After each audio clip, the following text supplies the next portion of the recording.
Hi everyone, my name's Drew and you're watching Drawing with Drew. Today's video is a 2-month follow-up video to my primary one where I first introduced my iPad Air 3. And I want to just give you guys a little more insight as to how I feel it's working for me as of this point and whether I would still recommend it for you as a drawing device. I purchased it for the primary reason of just using it for art. Now I should say that nothing in this video is sponsored and I'm just sharing tips. I don't make any money off of this channel or anything. I'm too small right now. So, you know, just so you know ahead of time, I'm not trying to push any products on you. I would recommend getting a case for it immediately, because it gives you obviously some protection. Plus, I really like the fact that you can store your Apple Pencil in the side of it and you're never gonna lose it. The end of your pencil is easily removed, and this is the older model where it just plugs into the bottom.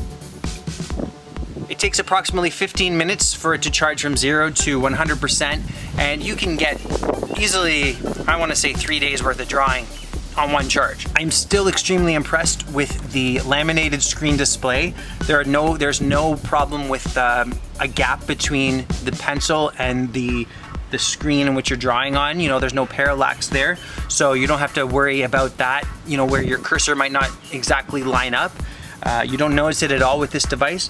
I haven't noticed any lag when using Procreate. It's just smooth, it works seamlessly.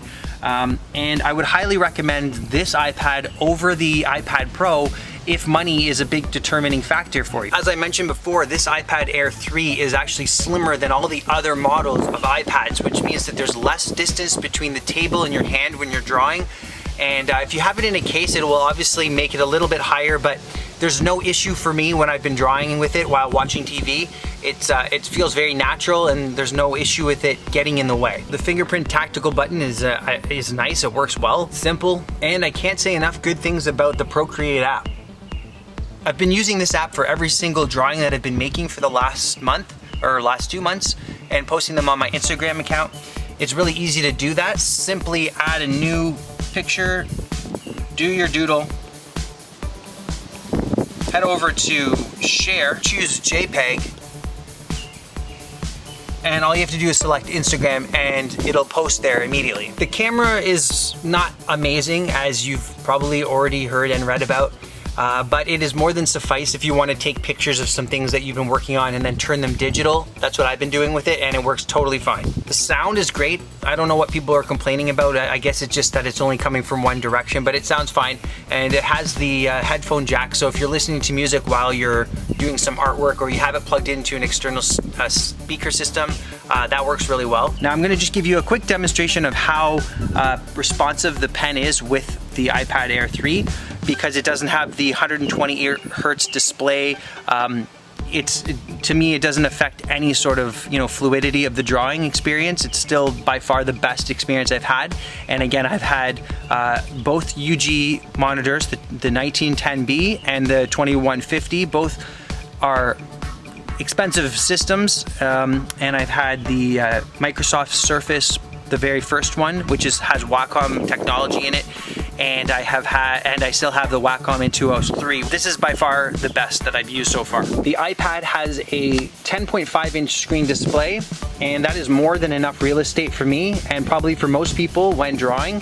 The 13-inch is nice, but again makes it not as transportable when you're going places. So let's do a little demonstration. First I'll just give you a few lines.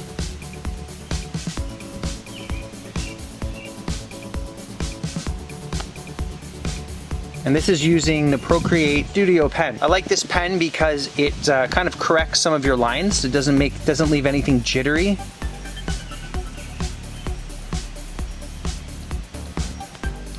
But you might be wondering how it reacts with when you're using different textures. Let's try concrete block. And remember, the harder you press, the darker the line's going to be. Change the color to a blue.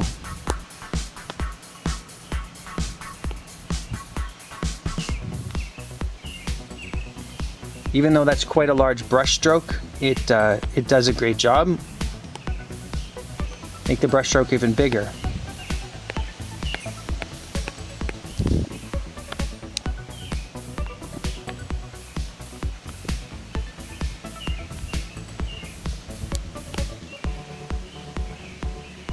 and by simply double tapping, you can erase all of your lines. Makes it for a very seamless experience. So the $1 million question, am I still happy with it? I think you know the answer. Absolutely. I love this device. Not sponsored by Apple. It is exactly what I was hoping for and expecting. It works flawlessly the first time. It is responsive, well designed, and easy to use.